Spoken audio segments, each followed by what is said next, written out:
بيجي القسم بيفتح البلاغ بعريضه، بناخذ اغواله، ثم التحري معه بيدلي باغواله.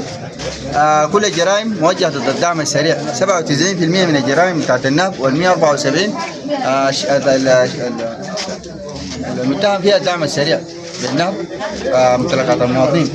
بعد ما يفتح البلاغ بيندي المواطن، بنديه نشره جنائيه.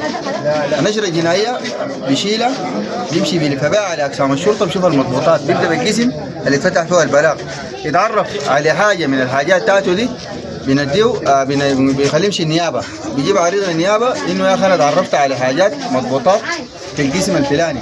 النيابه تدينا ورقه عن هنا، الشرطه لعرض الاوراق بنجيبها، بيتحروا معه، انا والله عندي حاجات لقيتها في القسم الفلاني. النيابه بتوجه انه الحاجات دي خطوها معروضات، دي الحاجه اللي بتجيب التاخير في التسليم.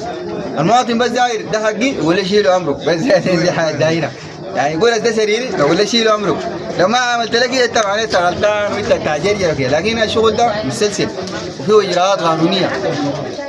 بعد ذاك النيابه بتوجه انه يخطوا الحاجات دي، المعروضات دي خطوها معروضات، هي اصلا 100 اشتباه، كل 100 اشتباه نحن جبناها من ارتكازات بتاع الدعم السريع سابقه من مناطق مشبوهه كده، خديناها اشتباه لغايه نقوم نحولها لشنو لمعروضات، تنزل معروضات في البلاغ.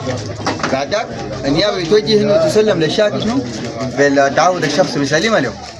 الاجراء هو ككلام كده بسيط، لكن كاجراء يعني بياخذ زمن، وده كله احقاقا للحق، يعني عشان ما ندي زول حاجه ما حقته او حاجه حق الزول ثاني، عشان نتاكد انه فعلا الحاجه دي مشت لشنو للشخص الصحيح للزول اللي هو حمايه. ثاني في نقطه، في حاجه اسمها المنازعه. الانابيب بتاعت الغاز والشاشات في حاجه ما بتتعرف، بيجي كم نفر بيقول يا اخي دي حقه دي، وزول بيجي بنص فيها ورقه فيها رقم البلاغ، اسم المتحرك واسمه وتليفونه، يكون فيها منازعه، دي ما بنسلمها، دي الا النيابه تفصل فيها، بعد ذاك باليمين او بالفواتير، وفي حاله ذاته النيابه ما وصلت فيها بعد ذاك بتمشي لمحكمه، يعني 4 5 تنفار بيجوا تلاقي يقول يا اخي التلاقي دي حقتنا، ما بتسلم لزوجته، بيجي بيقول شنو الشرطه بتدينا، ده حقتي والله بتدينا، هم في منازعه، نديك انت ولا ندي غيرك ولا نقسمها، هي ندي باب ونزل ندي المكنه وكده، الا نقسمها كده، ما بينفع الا يكون شنو في فصل.